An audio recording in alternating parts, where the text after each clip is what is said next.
How to clean or replace your lens on the 64-watt laser. Use 2mm driver to remove the lower acrylic piece. Or lower the laser inside the shroud.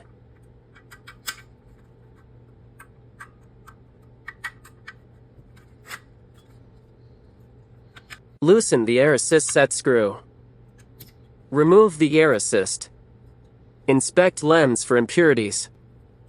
Clean lens with isopropyl alcohol and microfiber cloth or Q-tip. Don't touch the glass with hands. Unscrew lens cover to replace if needed. Put air assist back on and tighten set screw. Put shielding back on or raise laser back up.